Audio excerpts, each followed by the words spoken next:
So I'm having a chat with Dan of Polaris. How are you? I'm good, thanks, Jim. How are you, mate? Not too bad. Here at Download. Yeah, honestly, it's a bit of an overwhelming day. I think I'm still kind of processing everything from the last few hours. It's been an absolute trip, but we're having the best time. Yeah. Everyone's in a good mood, man. You can't complain on a day like this. Sun's out, crowds are out, everyone's having a great time. And how's your day? How was it?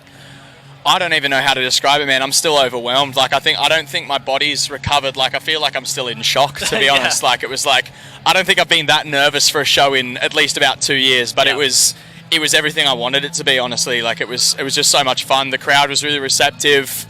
Getting out there bright and early was really nice as well, because it meant we got to kind of walk around and catch up with some friends afterwards. And yeah, it was just, just being here is a treat, man. I've been watching Download videos since I was a kid, literally. So, I remember seeing Slipknot and Lamb of God and everything on just watching those clips over and over again. And to be here now, all these years later, is mind-boggling. Yeah. And with new music on the way, I'm hoping you got to play your latest single, Inhumane. We did, yeah. We chucked that one in there. Tell us a little bit about the track as well. It's been really fun playing this one. We've only played it twice since it's come out. We played it the other night in Czech Republic, and it went off. It was we were kind of warming up on it on our last Australian tour, kind of before it came out, giving a little taste of it. It's just a really fun track to play, man. It's very kind of. I feel like there's elements of it that are a little bit of a throwback. You know, it's got it draws a lot from the nu metal bands that we were growing up on and stuff like that. I remember when we were writing it, I don't know if people hear this in the track, we were really thinking about Limp Bizkit and Korn when we wrote that song, I think there's little elements of that whether people hear it or not. And it's just a real blast to play live, man. I think even just little things about the track, like opening with a bass riff, is something that we haven't done before, so it always feels fun to just even do something a little different in that way. But yeah, we're stoked on the track. We're really stoked on the response to it. We love the music video. I think just can't wait for everyone to hear the rest of the record as well, because I wouldn't say that song really represents the sound of the album either. I think every song's very different on the record. So then what does? Tell us about the record. Like I said, everything on the record I think is pretty different. I think, like most of our records, we try to kind of, every song we kind of look at as its own little piece of identity.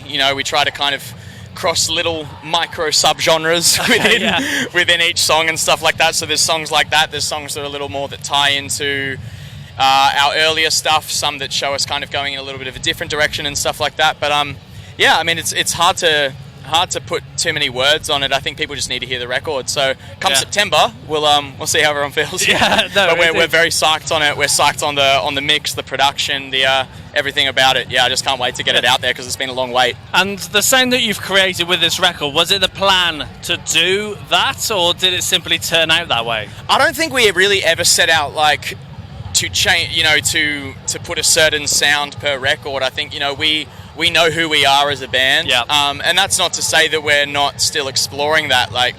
With every song that we write, I feel like we stretch the envelope a little further, whether people hear that or not. It's all about figuring out what we do and don't like at the end of the day. But I don't know if we really had particular sonic goals at the beginning of the record, because to be honest, I think we just go where the inspiration takes us. It's really just a matter of what excites us, and if something is not exciting to us, we won't commit to the song.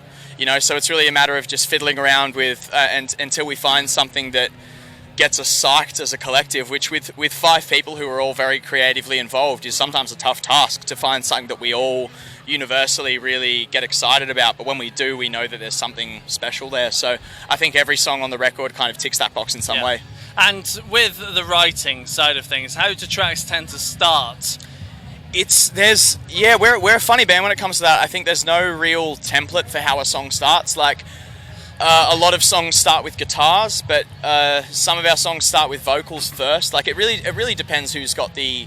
It's really a matter of who's got the first idea. Some of the time, Rick was very very busy on the guitar on this record, just writing riffs day in, day out, and anything that we weren't excited about, he'd go back to the drawing board on. And so if a song starts with guitar, then we'll kind of build it from there, guitar and drums first, and structure a song out and try and write vocals over it, which was kind of a little bit more of a case of how something like Inhumane started, for example. But then there's other songs where we might, if I start a song, it tends to start from the vocals first.